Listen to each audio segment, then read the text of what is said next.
It exploded yesterday, and then it exploded again last night. And as I record this right now, there is a fresh volcanic ash advisory sitting in the Tokyo VAAC system from this morning, April 12th, 2026. Sakurajima is erupting again. This is not a one-off event. This is not a fluke. This is a volcano that has been exploding continuously in one form or another since 1955. 71 years of near constant eruption, and this week it stepped up its game dramatically. Let me give you the timeline of what has happened in the last 72 hours alone, because I have been tracking the official Volcanic Ash Advisory Center bulletins from Tokyo, the VAAC, and the picture is striking. April 10th, 2026. Eruption at 6:53 a.m. UTC, ash cloud at flight level 080, that is 8,000 feet above sea level, extending northeast. April 11th, 2026. 12:04 p.m. local time. The Minamidak crater, the main active vent at Sakurajima's summit, exploded violently.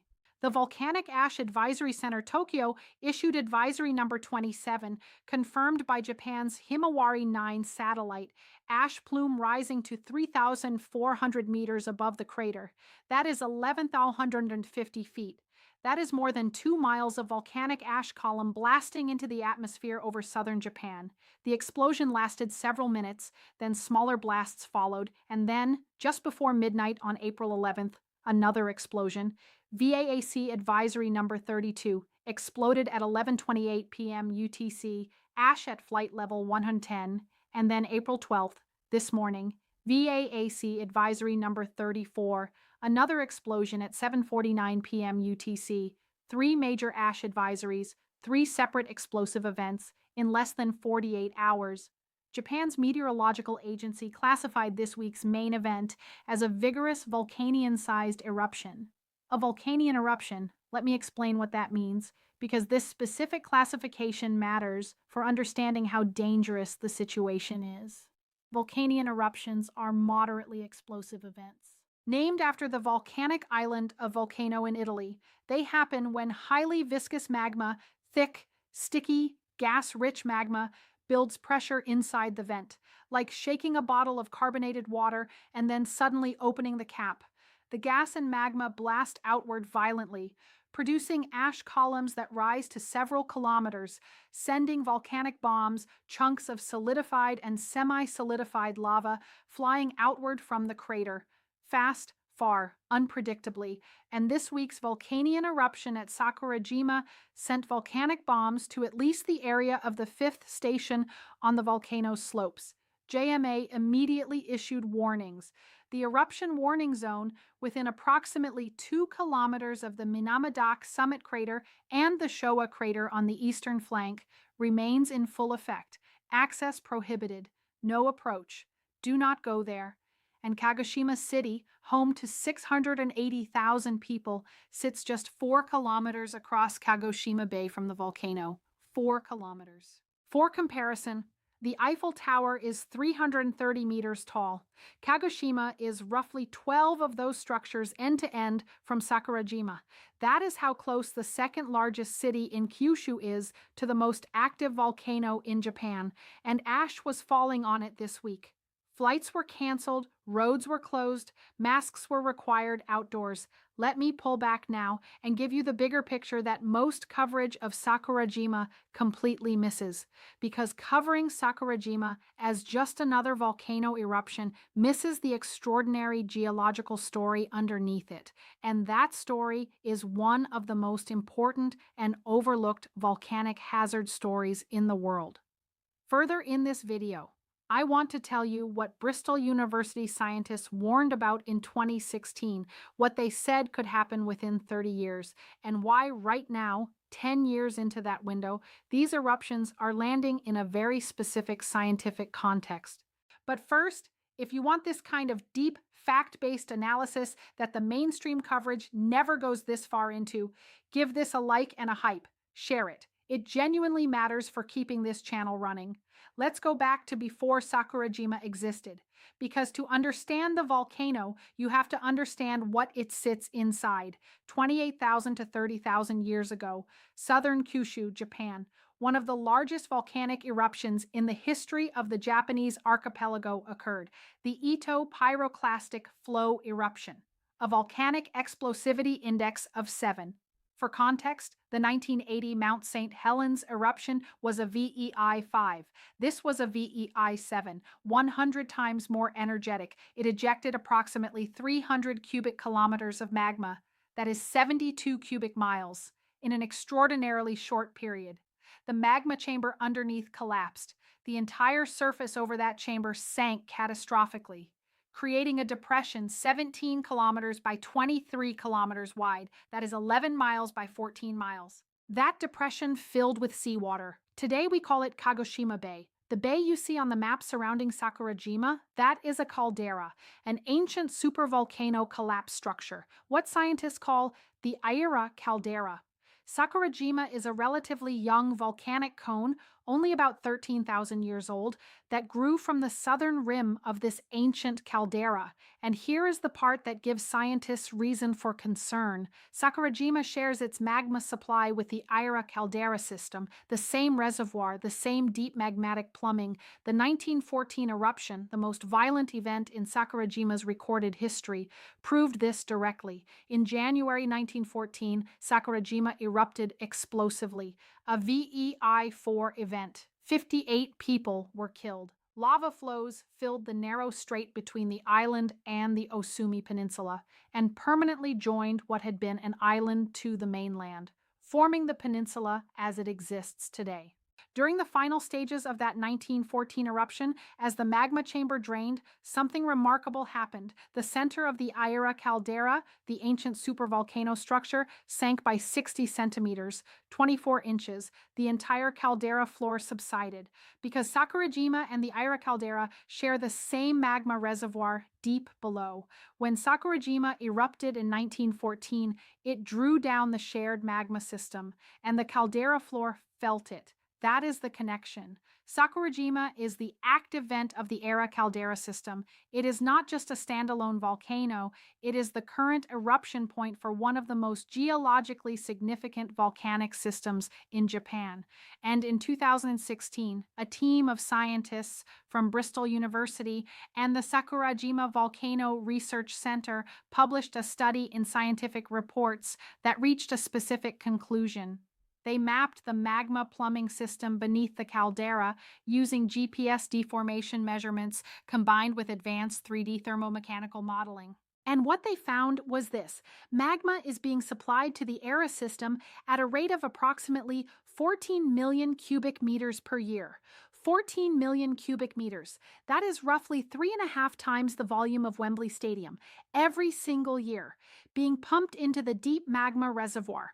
And here is the critical finding. That rate of magma input is faster than Sakurajima's small, frequent eruptions can release it. The magma is accumulating. The reservoir is growing. And the scientists calculated that at current inflation rates, the system is approaching the conditions that preceded the 1914 eruption. The lead author, Dr. James Hickey from the University of Exeter, stated directly that the 130-year time frame to accumulate enough magma for a 1914 scale eruption means we are within the window now. It has been 112 years since 1914. We are 112 years into a 130-year cycle. Now let me be careful here.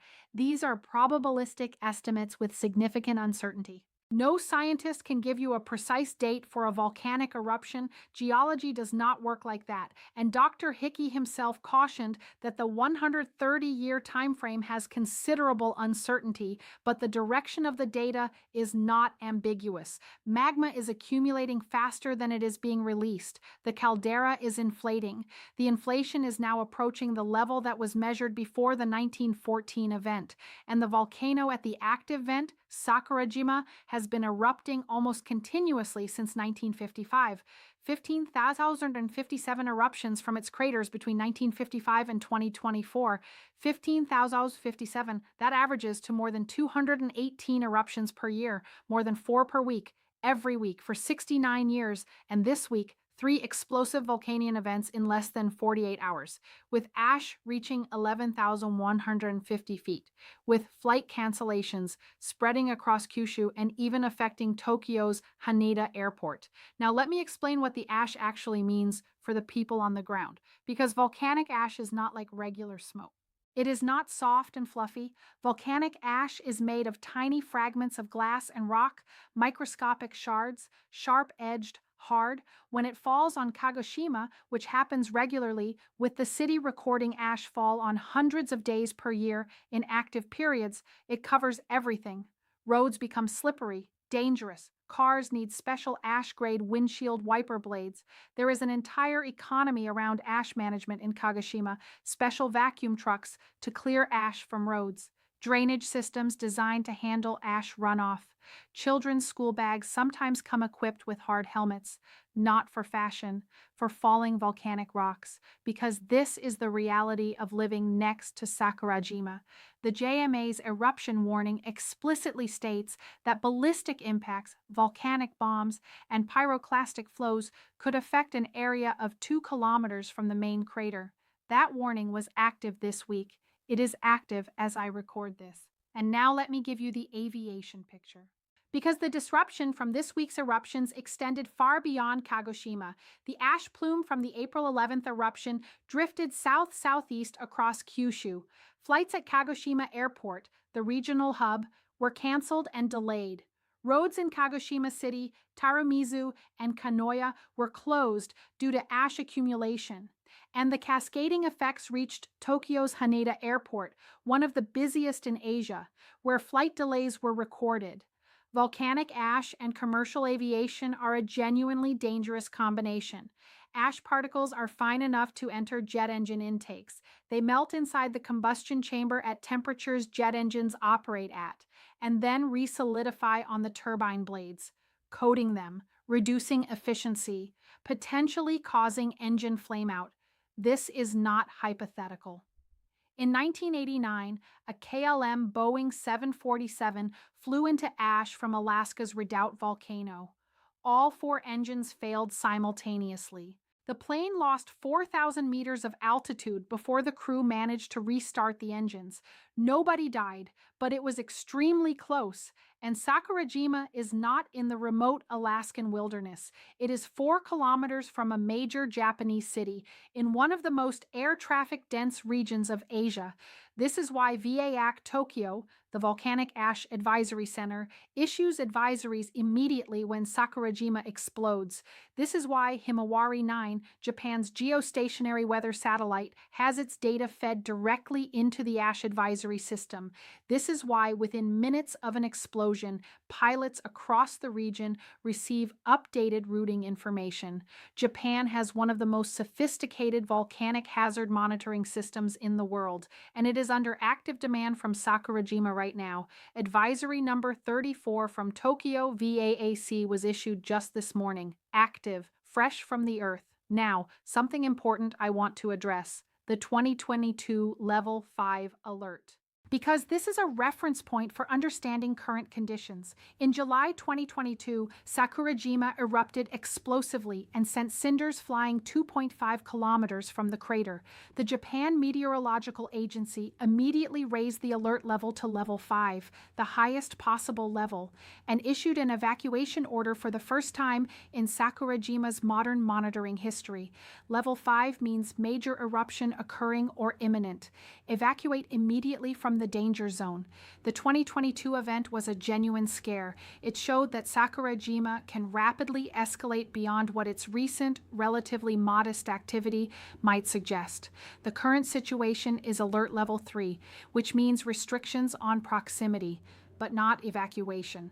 The question is always, how quickly can Level 3 become Level 4 or Level 5?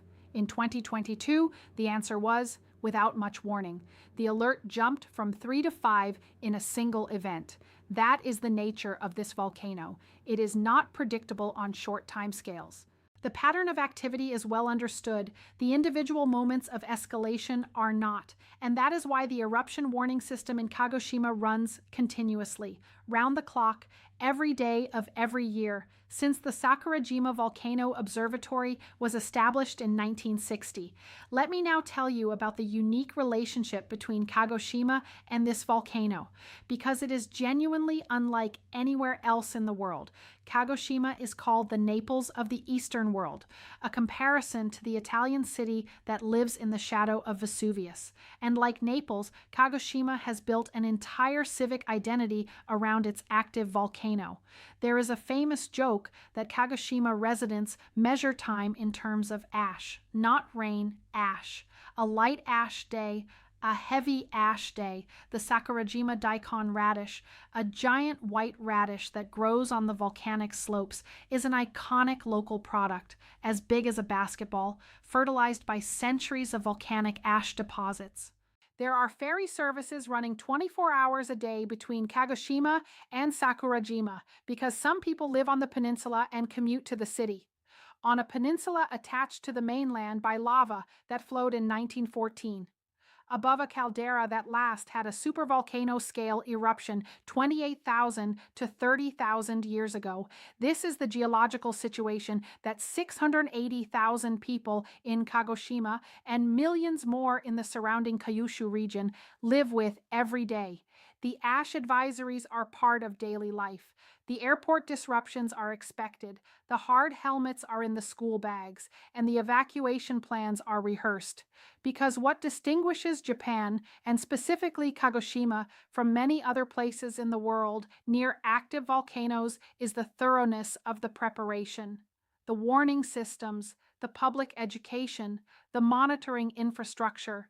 The Sakurajima Volcano Observatory has been in continuous operation since 1960. Seismic networks, GPS deformation monitoring, SO2 gas sensors, webcams. Satellite feeds from Himawari 9, DART-style tide gauges for tsunami risk assessment, all feeding into the JMA's monitoring center so that within seconds of a significant explosion, the VAAC in Tokyo knows, the aviation community knows, local authorities know, the ashfall direction can be forecast within hours, and residents can be notified about which areas are in the ash drift path. This system is why last week's eruptions caused flight delays and road closures, but no deaths, no injuries, no structural collapses, just inconvenience, which is the best possible outcome when a volcanic eruption launches ash 11,000 feet into the atmosphere over a city of 680,000 people. But I want to circle back to what the science is telling us about the longer trajectory. Because the short-term picture, alert level 3, ash disruptions, flight cancellations, exists inside a longer-term picture that deserves attention. The magma is accumulating faster than it is being released. The Era caldera system has been inflating. The Bristol University study in 2016 said a 1914 scale event is possible within a 130-year window from 1914. We are 112 years into that window. Since the 2016 study was published, scientists have continued monitoring the inflation.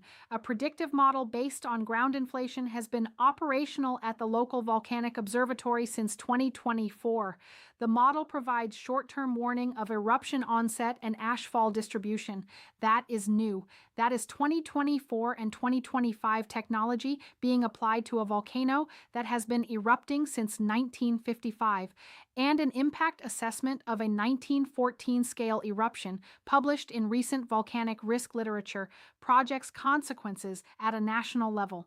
Such an eruption would have approximately a 5% probability of temporarily closing all 6 of the largest airports in Japan, and more than an 80% probability of closing Miyazaki and Kagoshima airports entirely. That is Japan's domestic aviation network, severely disrupted. by a single eruption from one volcano that sits 4 kilometers from a city center, one volcano that erupted 3 times in the last 48 hours, one volcano that has been erupting continuously since 1955, one volcano that sits on the rim of an ancient caldera formed by a VEI 7 supervolcano eruption 28,000 years ago. I am not saying the 1914 scale event is imminent. I am saying the data and the science point to a system that is loading, and the frequent smaller eruptions, like the ones this week, are the current expression of a much larger geological process that has been building for over a century. The Sakurajima Volcano Observatory monitors every explosion, every seismic tremor, every centimeter of ground deformation, every puff of sulfur dioxide. They are not complacent. They know what they are watching, and neither should we be complacent. This week's ash plumes reaching 11,000 feet, the fresh VAAC advisory this morning from Tokyo. These are not just travel inconveniences, they are a message from the Earth, written in ash and gas and vibrating ground, that the system beneath Sakurajima is alive and active, and has not finished. Check out the end screen for more on what is happening at active volcanic systems across the Pacific Ring of Fire right now. The Earth is not quiet. Stay safe, guys. Be aware. Look up, look down, look left, look right. Anywhere, basically. Bye-bye.